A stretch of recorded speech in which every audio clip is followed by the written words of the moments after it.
3. Bismillahirrahmanirrahim. Assalamualaikum warahmatullahi wabarakatuh.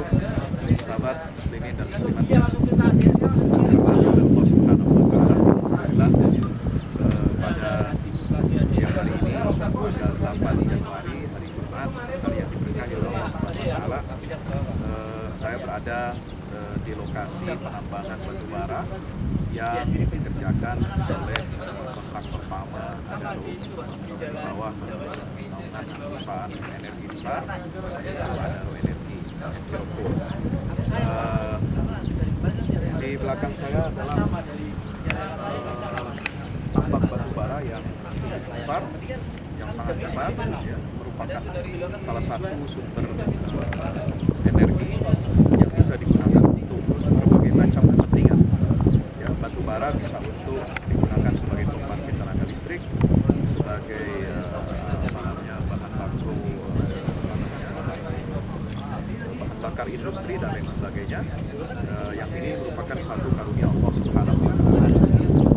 Di dalam Al-Qur'an, sahabat muslim dan muslimah yang dirahmati Allah Subhanahu wa taala, kita bisa menjumpai satu ayat di dalam surah Al-Waqiah tentang fenomena energi, ya, bahan bakar yang menjadi energi yang dibahasakan oleh Al-Quran ini dengan an-nar, yaitu api.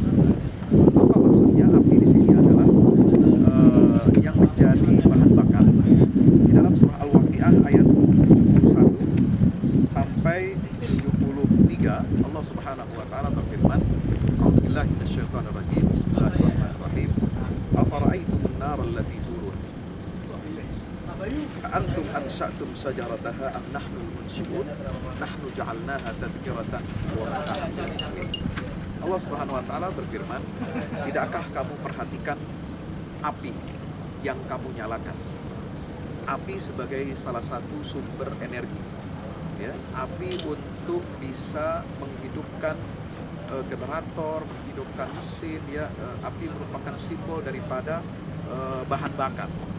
Di mana Allah Subhanahu wa taala bertanya kepada kita, kepada manusia, tidakkah kalian perhatikan bagaimana proses api yang kalian nyatakan itu? Bagaimana itu bisa terjadi? Bagaimana dia bisa diproduksi? Antum ansha'tum syajarataha. Apakah kalian yang menghidupkan, yang menumbuhkan tumbuh-tumbuhannya? Ataukah kami yang menghidupkan dan menumbuhkan tumbuhan-tumbuhan itu? Luar biasa. Allah Subhanahu wa taala sudah menginformasikan bahwa energi yang ada di dunia ini yang dibahasakan dengan istilah an-nar, api, itu ternyata berasal dari pepohonan, tumbuh-tumbuhan. Ya. Dan salah satu tadabbur yang bisa kita tadabburi dari ayat ini adalah ternyata sumber energi seperti batu bara ini, ya, itu juga berasal dari tumbuh-tumbuhan, pepohonan yang usianya jutaan tahun, sehingga dia menjadi fosil, yang kemudian berubah menjadi warna hitam yang tertumpuk di bawah tanah, ya, kemudian dieksplorasi, ya, kemudian ditambang, kemudian diproduksi menjadi suatu produk bahan bakar energi yang namanya batu bara. Inilah membuktikan kebenaran Allah Subhanahu wa taala dalam firman-Nya, "Afara'aytumun nar allati turun a antum ansha'tum shajarataha." Kita diingatkan oleh Allah bahwa yang menumbuhkan tumbuhan pepohonan yang jutaan tahun usianya sehingga menjadi fosil lalu kemudian bisa diproduksi menjadi batu bara, itu siapa? Yang menumbuhkan itu semua adalah Allah Subhanahu wa taala. Maka kita diingatkan ini semua merupakan karunia nikmat dari Allah Subhanahu wa taala, agar kita syukuri, agar kita pergunakan sebaik-baiknya untuk kemakmuran dan kemaslahatan kita sebagai hamba Allah Subhanahu wa taala. Maka itu Allah memberikan pesan di akhir ayat ini, nahnu ja'alnaha tadhkiratan wa mata'an lil muqwin. Kami telah menjadikan tanda kebesaran ini sebagai peringatan dan wa mata'an lil muqwin, ya. Kemudian dijadikan oleh Allah Subhanahu wa taala untuk menjadi apa? Perhiasan bagi orang-orang yang dapat memanfaatkan, ya, sumber daya alam yang ada, yang Allah berikan kepada kita.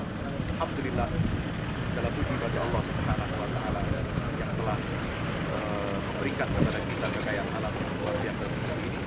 dan segala puji bagi Allah Subhanahu wa taala yang telah menginformasikan bagaimana proses terjadinya bahan bakar energi seperti batu bara ini di dalam Al-Quran.